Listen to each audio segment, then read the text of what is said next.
Habari kwa wateja wetu na wafanyakazi wote wa shirika la umeme Tanzania TANESCO. Kwa niaba ya mkurugenzi mtendaji Lazaro Twange, ninayo habari njema kuwapatia.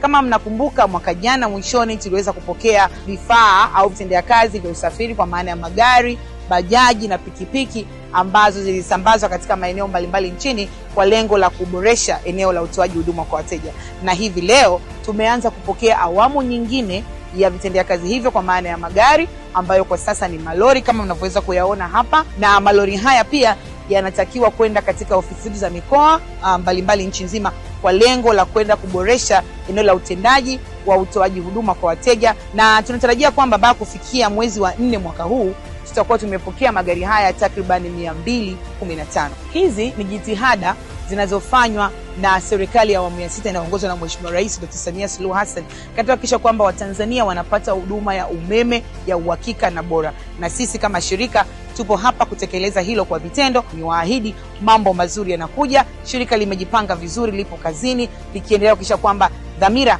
ya Watanzania kupata umeme inaendelea kuwa ya vitendo. Kwa mwaka huu 2026 wategemea mazuri kutoka TANESCO, ikiwemo utekelezaji wa kasi wa miradi mbalimbali ya kimkakati ya uzalishaji, usafirishaji na usambazaji wa umeme. Lakini vile vile katika eneo la huduma kwa wateja tumejipanga vema kuhakikisha kuendelea kwamba mnapata huduma bora, lakini pia inayotolewa ndani ya wakati na taarifa mbalimbali za TANESCO kuwafikia. Vile vile tutaendelea na kasi ya utoaji wa elimu wa matumizi ya nishati safi ya kupikia kwa kutumia umeme.